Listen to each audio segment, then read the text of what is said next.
Bonjour tout le monde. Alors aujourd'hui j'ai décidé d'aborder le sujet de l'homme violent. L'homme violent n'est pas simplement un monstre, quelqu'un qu'il faut enfermer. Il y a des causes. Alors, le volet judiciaire, comme toujours, je ne vais pas m'y introduire parce que, comment vous dire, c'est pas mon domaine. Évidemment, les hommes violents doivent être détenus, doivent avoir de réelles sanctions judiciaires, car derrière cela, nous avons des femmes et des enfants. Pas toujours des enfants, mais souvent des femmes, et un homme peut être violent avec sa femme, ou avec ses enfants, ou les deux. Donc, voilà. Je tenais à le préciser. Alors, ce qui m'intéresse aujourd'hui, ce sont les causes,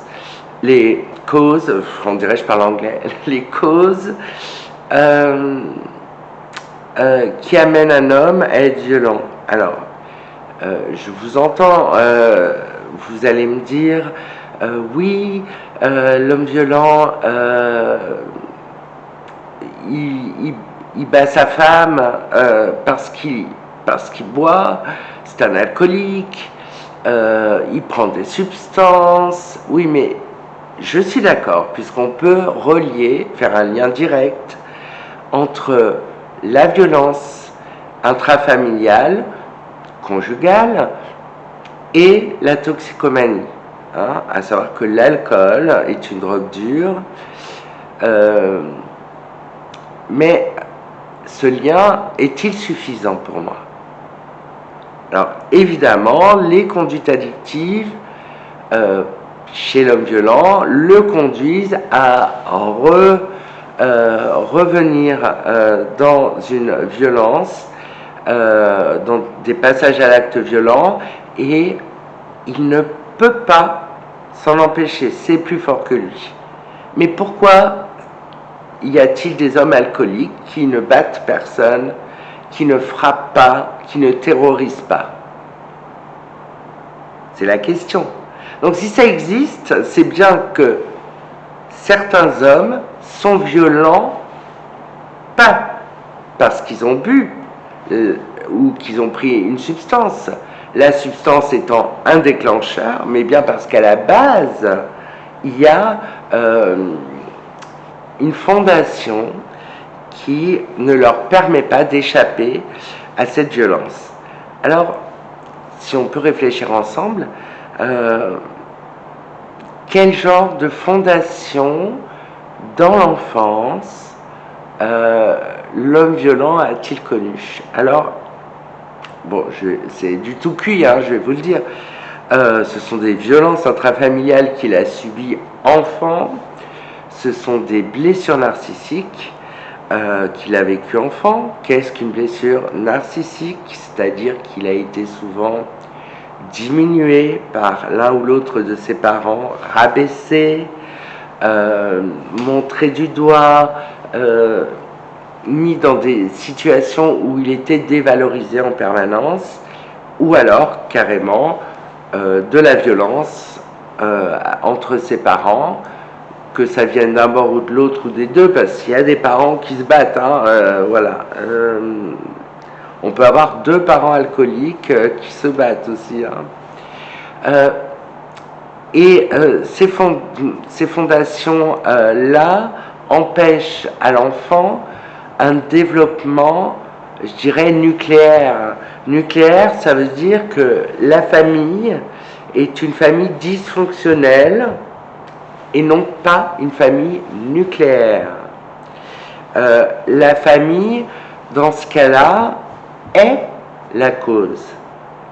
Mais, je vous entends encore, mais doit-on excuser un homme alcoolique ou toxicomane qui a pris de la cocaïne, qui bat sa femme et ses enfants, parce que lui-même petit, ben non, c'est pour ça que la justice a des lois qui condamnent ce genre de choses.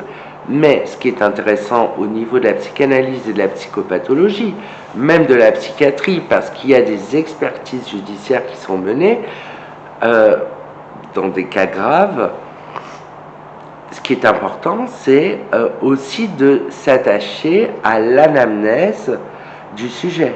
L'anamnèse, c'est l'historique, je ne sais pas si on peut le dire comme ça, mais l'historique, l'histoire du patient.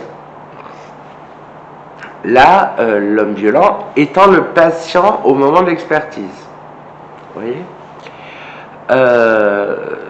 même s'il n'est pas victime. J'espère que vous m'entendez bien. Hein. Il est le bourreau, il n'est pas la victime. Hein. Ça, c'est clair, c'est dit. Bon, vous voyez, la sauvage, Madame Sauvage, pardon, celle qui a tué son mari de 3 coups de fusil, il me semble, dans le dos. Il était assis dehors sur la terrasse, elle est sortie avec le fusil et elle l'a assassiné. Évidemment, il y a eu des expertises psychologiques, psychiatriques, pour déterminer ce qui l'avait poussé. Elle a tué son mari.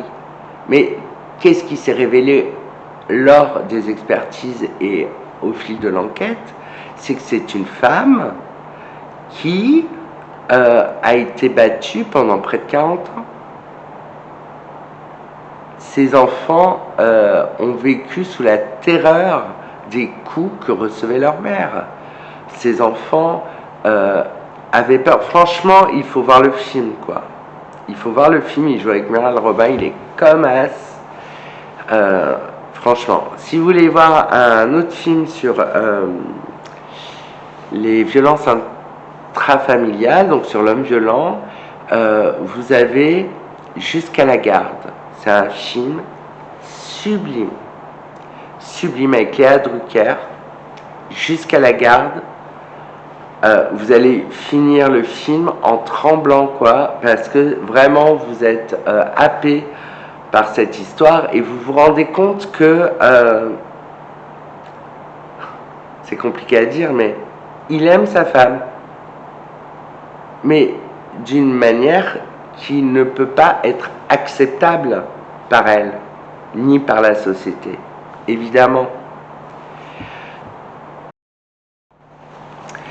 Oui, excusez-moi. En fait, j'étais en train de faire le montage, je me suis rendu compte qu'il y avait 2-3 petites choses que je voulais un peu plus approfondir. En particulier, comment ça se déclenche en fait cette violence de l'homme sur du mari, du père de famille.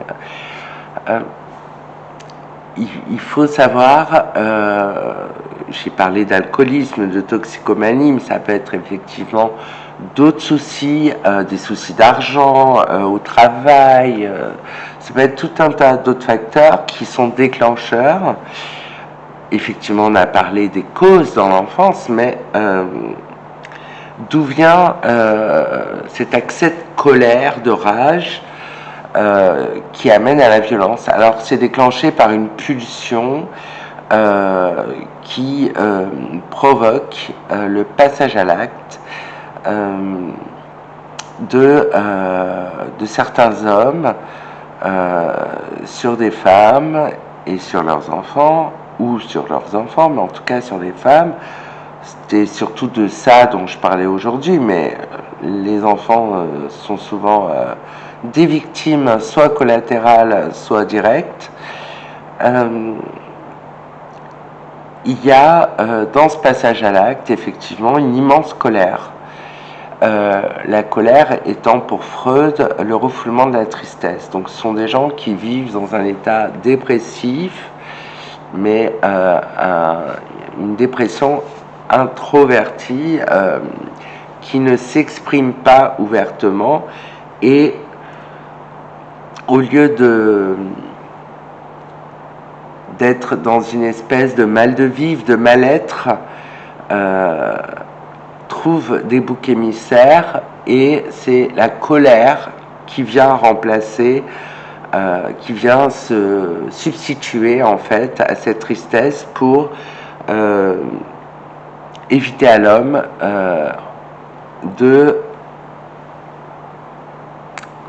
vivre son malaise. Il y a un vrai malaise aujourd'hui dans la civilisation, et en particulier, c'est le deuxième point que je voulais aborder. J'ai vu dans le montage que j'avais pas du tout parlé de ça, même si je vous parle après de la domination masculine, mais il y a un deuxième point important, c'est que certains hommes se sentent en danger depuis que les femmes se sont affranchies de certains interdits comme l'avortement, la contraception, le droit de vote, l'émancipation sexuelle, l'autonomie, l'indépendance, le fait de pouvoir avoir un compte bancaire à leur nom. Et c'est vrai que certains hommes l'ont intériorisé et le vivent très très mal. Parce que ce qu'ils ont intériorisé depuis petit, c'est cette fameuse domination masculine, c'est-à-dire être un peu, ils sont habitués à être un peu les princes à tous les niveaux, les chefs d'entreprise, les ministres, tout le corps social qu'on peut voir. Et là, j'aborde ça de façon plutôt sociologique. Pour eux, une femme, c'est... alors, au sens psychanalytique, un objet, un autre qui a sa place et qui n'en doit pas déroger. Malheureusement pour eux, pour ces hommes-là, il y a des hommes très bien, hein, qui ne frappent pas, qui ne piquent pas de crise. Malheureusement pour eux, les femmes, déjà c'est la majorité de l'espèce humaine. Et puis les femmes, c'est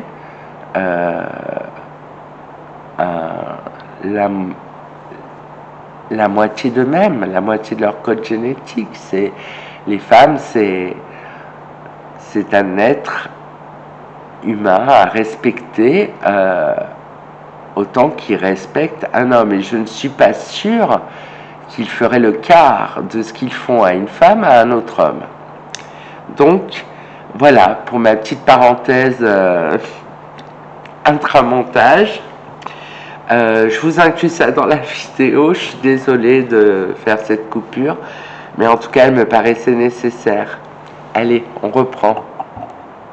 Je voudrais conclure cette vidéo en vous exprimant une dernière fois ma solidarité pour les victimes, mon empathie, et bien sûr je suis affligé, scandalisé quand un homme se permet de toucher à sa femme ou à ses enfants.